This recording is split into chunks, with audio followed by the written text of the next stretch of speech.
Sejam bem-vindos a este tempo de aprendizado e capacitação com os ensinos fundamentais da Igreja Dove. Que você possa ser equipado e inspirado a plantar e edificar igrejas que impactam e transformam vidas. Prepare o seu coração para receber de Deus e ser profundamente edificado neste momento.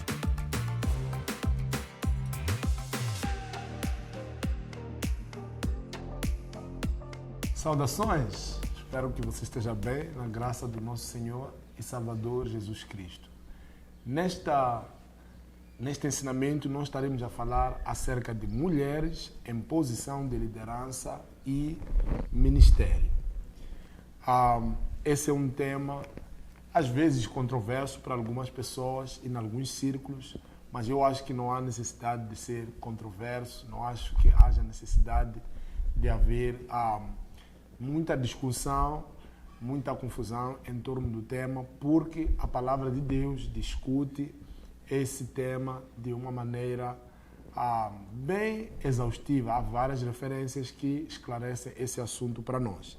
E nós aqui queremos começar falando do plano original de Deus, que pode ser visto na Bíblia, no livro de Gênesis, pode ser visto Gênesis 1, 2 e 3.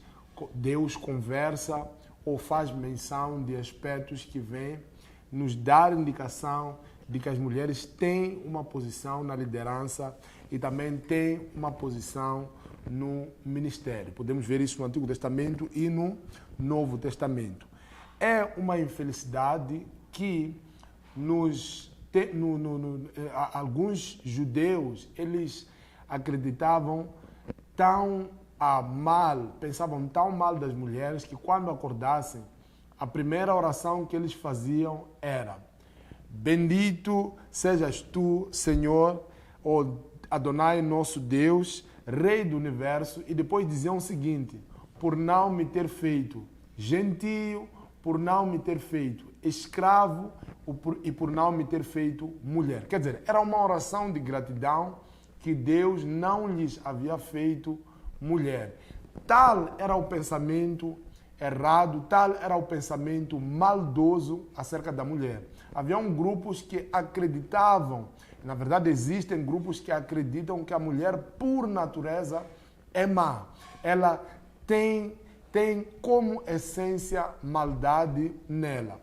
Mas nós vemos em Gênesis e em várias outras partes da Bíblia que não é assim como Deus olha para as mulheres. E nós queremos ver aqui que o design original de Deus, como Deus fez as coisas originalmente. Se nós formos olhar para algumas das palavras-chave, nós vamos perceber os seguintes aspectos, né? Olhando para Gênesis 1:26, onde ele diz: façamos o homem a nossa imagem, né? Quando Deus fala que deviam fazer o homem à imagem dele, ele referia-se a que a palavra homem faz referência a ambos, mulher e homem. E ele diz nesse sentido que o homem era a imagem dele e a mulher também era a sua imagem. Então, não há nenhuma necessidade de pensar o contrário, porque Deus já esclareceu. O termo Adão, ele foi usado para homem e mulher juntamente. Então, isso expressa alguma igualdade em essência e autoridade. Também esta maneira de falar, façamos nós, o homem, a nossa imagem, traz aqui a relação que existe entre o relacionamento do Pai, do Filho e do Espírito Santo, e também a relação entre homem e mulher. Então, há uma expressão de igualdade, há uma expressão de em essência, não é igualdade, e igualdade também em autoridade. Em segundo lugar, nós vemos que diz em Gênesis 1:27, a imagem e semelhança de Deus, homem e mulher, ele os fez, homem e mulher. Não fez a imagem e semelhança de Deus, homem. Apenas. Vem homem e mulher. Que quer dizer que tanto o homem, tanto a mulher foram feitos à imagem e semelhança de Deus. Ok? Então, nós precisamos compreender que Deus, ele é semelhança dos dois. Deus, várias vezes na Bíblia, fala de qualidades dele que são parecidas com um homem, como também fala de qualidades típicas de mulher acerca de si mesmo. Um dos termos muito impressionantes acerca de Deus é o termo El Shaddai, que muitas vezes quer dizer, alguns estudiosos dizem que significa aquele que é asseado, aquele que tem seios. Então, isso quer dizer que Deus assume qualidades como compaixão, qualidades como cuidado da mulher, assim como assume qualidades de provedor, de protetor dos homens. Indo mais adiante, nós vemos em Gênesis 2:18 que Deus disse o seguinte: uma auxiliadora que lhe seja adequada. Deus, quando criou a mulher para o homem, disse que esta mulher seria auxiliadora adequada. O termo auxiliadora é interessante isso, mas é um termo que Deus usa acerca dele. Deus se chama ele mesmo de auxiliador. Quando vemos esse versículo do Salmos 121:2, que diz: o meu socorro vem do Senhor. A palavra socorro é a palavra auxiliador. Quer dizer, Deus descreve a si mesmo como auxiliador, assim como descreve essa mulher como auxiliadora. Por outro lado, também temos a questão do termo idônea ou adequada, não é? Adjutora, idônea, adjutora, adequada. Isto quer dizer o quê? Isto quer dizer que o termo adequado fala de que alguém que, claro, já em primeiro lugar já dissemos adequado, né? Mas também quer falar de alguém que é comparável.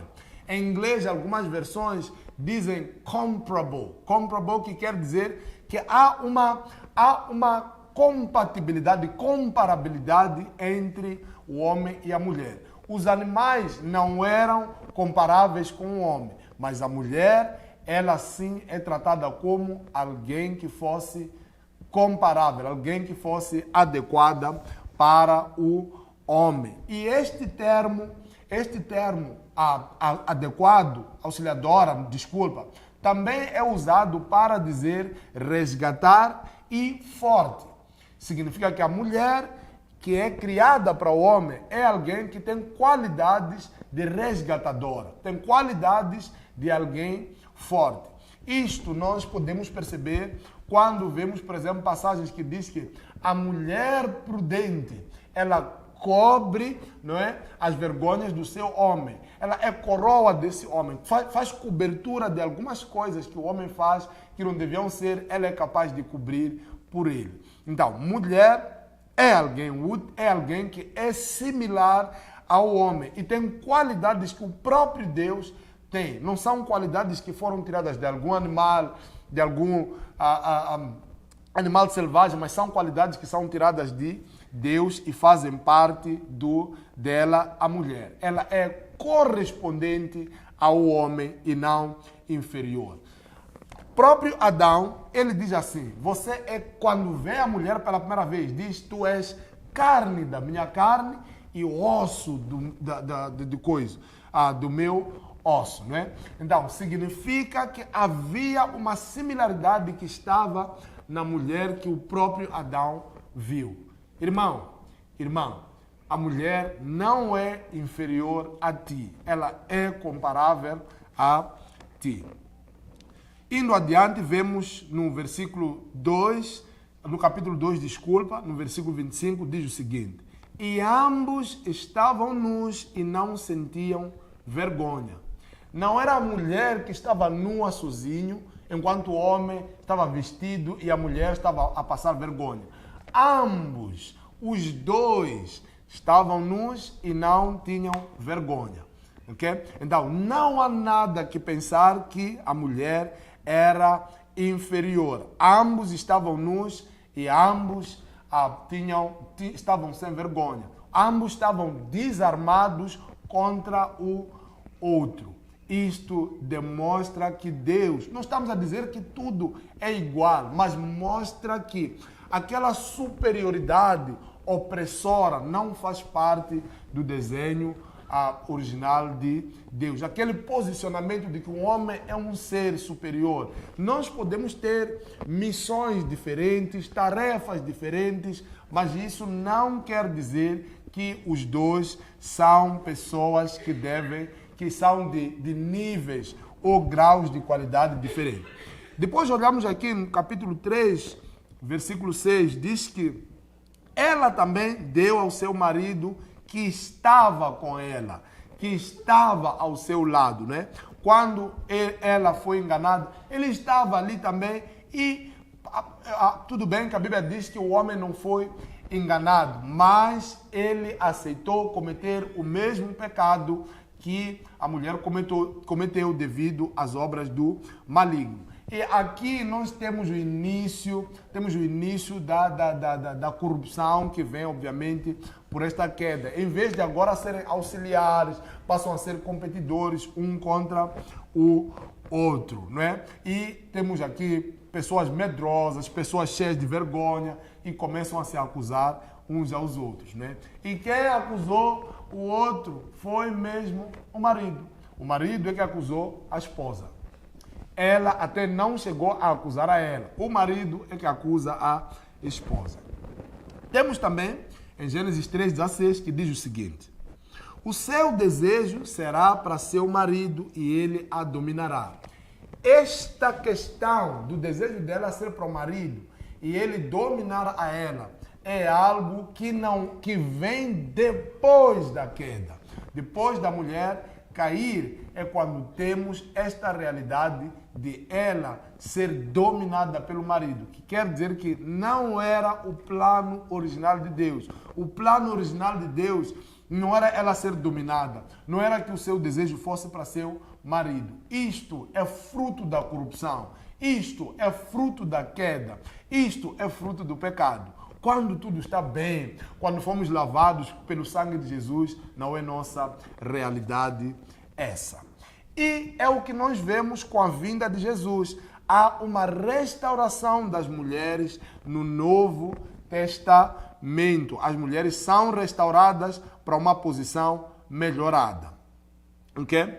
E nós vemos, não é? Mulheres no judaísmo eram oprimidas, eram tratadas como cidadãs inferiores, nem eram contadas, não eram consideradas debaixo desse sistema. Mas quando vem Jesus, as coisas começam a mudar, ele traz dignidade para a mulher. E mesmo hoje em dia, nós temos visto que onde quer que o evangelho chega, a mulher é mais dignificada, né?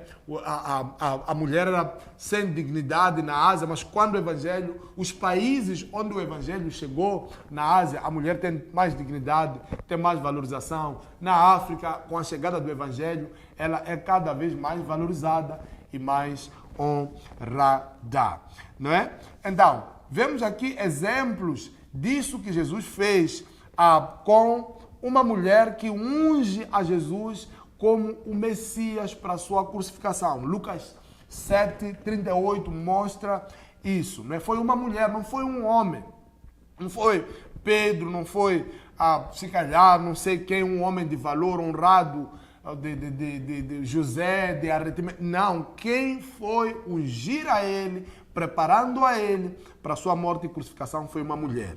As mulheres foram as primeiras testemunhas da ressurreição de Jesus. As primeiras pessoas que anunciaram que Jesus ressuscitou foram mulheres. Eu acho isso maravilhoso, que Deus tivesse permitido que fosse assim, não é? Elas que deram as boas novas aos apóstolos, as boas novas aos discípulos foram dadas por estas maravilhosas mulheres, né? Então, também temos a única cena onde Jesus chora, a única vez onde Jesus chora na Bíblia, ele chora por Lázaro.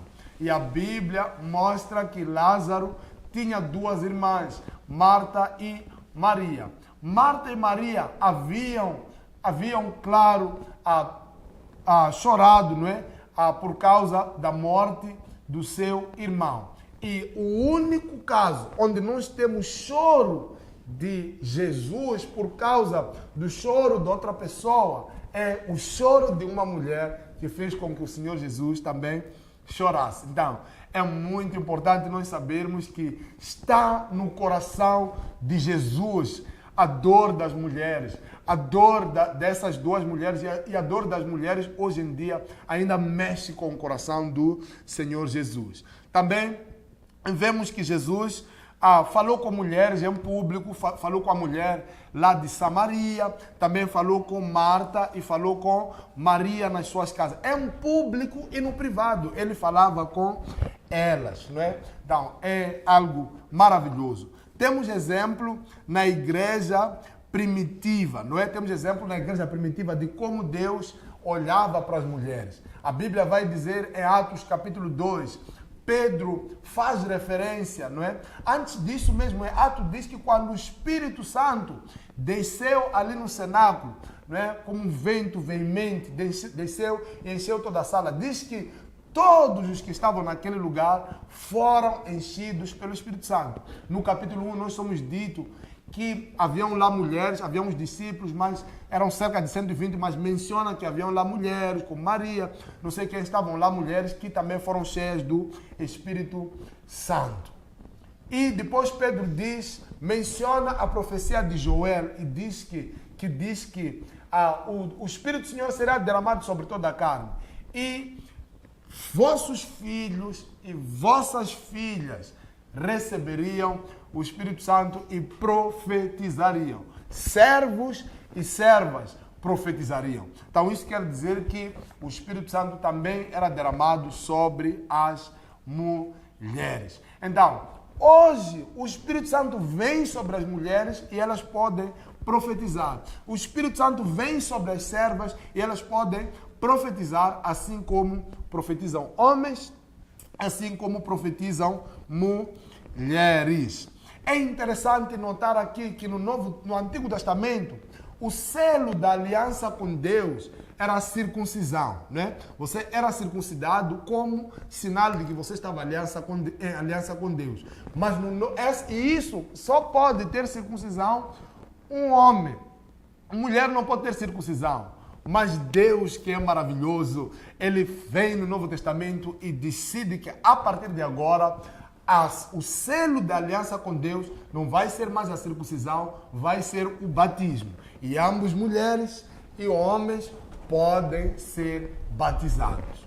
Enquanto era a circuncisão, só homens podiam ser circuncidados. Mas agora é o batismo e homens e mulheres podem ser batizados. Então, à medida que a vida da igreja no Novo Testamento se desenvolve, nós observamos aqui algumas coisas. Observamos que homens e mulheres participaram de decisões no cenáculo, né? Quando chegou a hora de escolherem aquele que ia substituir a Judas, estavam lá homens e também estavam lá mulheres. Vemos que mulheres e homens foram perseguidas por causa do Evangelho. Em Atos, capítulo 8, quando fala que houve perseguição, diz que mulheres e homens foram perseguidos. É Atos, capítulo 9, Paulo, quando diz que ele recebia cartas para perseguir, era perseguir mulheres e homens lá. Atos 22, quando fala da perseguição, também diz que mulheres e homens foram perseguidos. Você pode anotar aí as referências de perseguição de mulheres e homens. Atos 8, 3,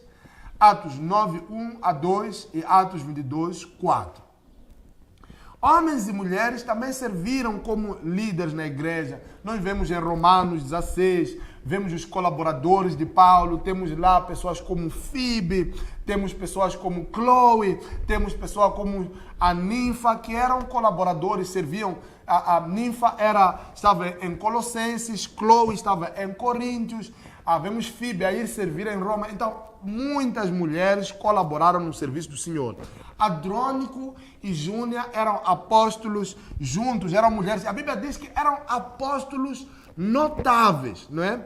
E Paulo também disse a Timóteo que devia, aquilo que ele ouviu, confiar a homens fiéis.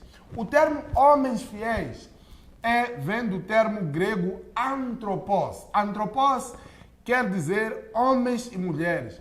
Apenas quando é andros é que significa só homens. Mas foi antropos, quer dizer homens e mulheres. Então, havia esse desenrolar das coisas no Novo Testamento. Nós vemos apóstolos, como já falamos, Júnia no Antigo Testamento, os 5 ministérios, vemos Júnia como uma das pessoas que era apóstola.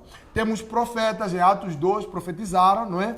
Atos 2, temos evangelistas, as primeiras pessoas que anunciaram a ressurreição de Jesus foram mulheres. Temos mestres, Priscila, não é? Priscila ajudou no ensinamento. Também temos as mulheres idosas, Titos 2:2, que deviam ensinar. Então, vemos esse ministério em várias pessoas. Líderes pastorais nas casas, como Chloe. Fala-se de uma senhora eleita na segunda epístola de João. Então, isso significa que muita gente servia no ministério, em vários ministérios lá. Anciãs, Timóteo é dito por Paulo que ele não deve receber acusação contra os anciões, ou seja, deve tratar os anciões de uma maneira específica em 1 Timóteo 5. Então, devia tratar ali os mais velhos como pais e as mais velhas como mães, não é? Agora, temos questões que levantam muita poeira dentro do corpo de Cristo. Algumas passagens da Bíblia que têm sido usadas para argumentar que as mulheres não deviam ser permitidas servir a Deus no corpo de Cristo. Algumas dessas passagens nós vamos olhar aqui, vamos analisar e trazer aquilo que seria o pensamento de Deus. 1 Timóteo capítulo 3, versículo 2. Diz o seguinte: um bispo deve ser marido de uma só mulher. E aí as pessoas falam, não, bispo tem que ser marido de uma só mulher. Como é que uma mulher vai ser bispa, se a Bíblia disse marido de uma só mulher?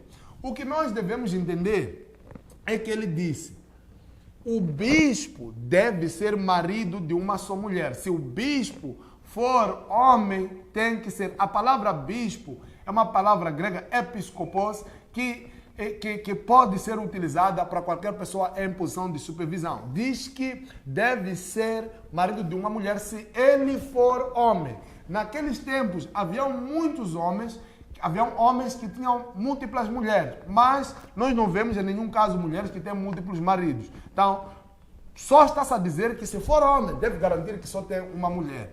Agora, se for mulher, essa instrução era desnecessária, porque não era típico mulheres terem 2 maridos, ok? Depois temos 1 Timóteo 3,11, diz a respeito dos diáconos, né? Da mesma forma, suas mulheres devem ser respeitáveis. A palavra mulher aqui neste versículo é a palavra grega guné. Guné não quer dizer esposa de alguém, ok? Quer dizer uma mulher, pode ser de qualquer idade, pode ser virgem, casada, viúva.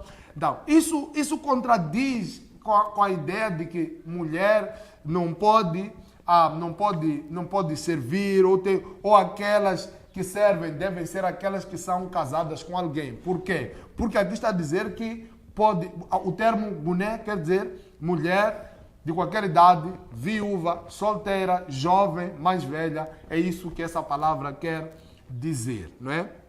Então, a seguir encontramos 1 Timóteo, capítulo 2, versículo 12, diz o seguinte: não permito que a mulher ensine, nem que tenha autoridade sobre o homem, ok?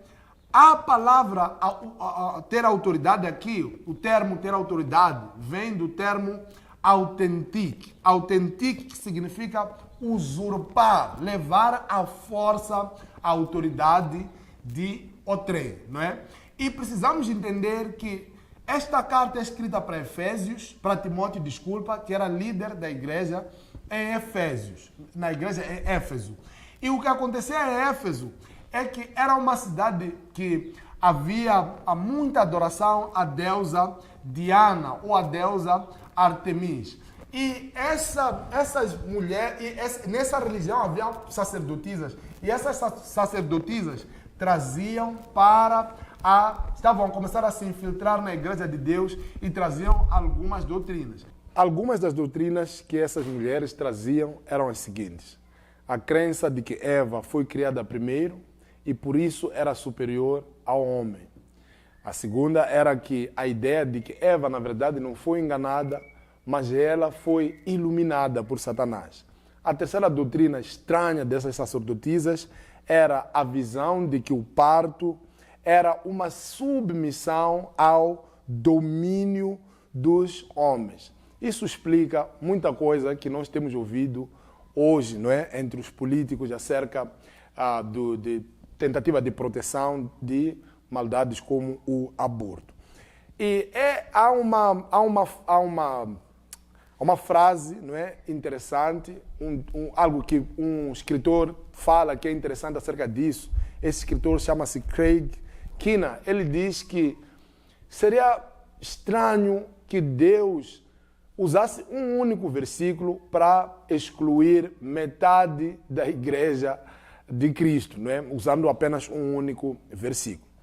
O próximo versículo que é usado para justificar a exclusão das mulheres no ministério é 1 Coríntios 14, 36 a 34. Especificamente a parte que diz: as mulheres devem permanecer em silêncio nas igrejas, não lhes é permitido falar. Nós devemos entender que Paulo aqui estava respondendo a uma afirmação ou pergunta que foi feita pelos líderes da igreja de Corintos. E no versículo 36 ele diz o quê? A palavra de Deus se originou entre vocês, não é? Principalmente olhando com base na versão King James. E para ser sincero, um bocadinho antes disso, ele já havia dito que todos podiam profetizar. E todos quer dizer todos. No grego, no hebraico, todos sempre quer dizer todos. Então, isso significa que ele havia permitido que as mulheres profetizassem, assim como os homens também pudessem profetizar, não é? E, na verdade, o grande problema na igreja de Coríntios era a desordem que havia nos cultos públicos, não é? 3 grupos de pessoas Paulo estava a tentar colocar na linha, ou fazer com que ficassem em silêncio, vamos lá dizer, não é? Pessoas que falavam línguas sem interpretação, versículo 28, pessoas que davam profecias concorrentes, não é? Em simultâneo, e que, para ser sincero, iam uma contra a outra, não é? No versículo 30, e mulheres que estavam interrompendo o culto desrespeitosamente no versículo 34. Então, esses todos são grupos de pessoas que Paulo estava a tentar colocar em linha na igreja de Coríntios e não necessariamente apresentar uma doutrina de que as mulheres não devem nunca falar. Afinal de contas, já vimos casos mais antes de mulheres que eram diaconisas, eram líderes, como você vai ser líder sem falar na igreja, como vai ser apóstolo, como vai profetizar sem falar, não é? Então, não tinha como isso ser o que Paulo tentava fazer. Por fim, temos essas 2 passagens que falam do homem ser cabeça da mulher, não é? 1 Coríntios 11, 3 e Efésios 5, 23. Cabeça, o termo cabeça usado nesses versículos significa início, significa fonte e significa também origem, não é? Não quer dizer que a pessoa deva ser... este termo não quer dizer dominador. Esse termo tem a ver com início, origem e fonte, que faz parte da missão do homem ser uma fonte, uma origem de alguma coisa para a família dele. E também a mulher, obviamente, nós vemos que o corpo dela foi tirado da parte do homem. E Efésios 5, 23 diz algo muito crítico. Ele diz que marido deve ser cabeça da mulher, como também Cristo é o cabeça da igreja. Isso quer dizer que o que está em causa é ser cabeça da maneira como Cristo foi cabeça. Cristo é cabeça para nos proteger, Cristo é cabeça para nos resgatar, Cristo é cabeça para nos assistir, Cristo é cabeça para nos consolar, é cabeça para fazer bem para nós e não cabeça para nos dominar. Essa é a ideia que está sendo comunicada em Efésios 5, 23. Então, família, isto quer dizer que chegou a hora, posto tudo isso, queremos dizer que chegou a hora de nós defendermos o ministério das mulheres, de nós defendermos a contribuição das mulheres no ministério.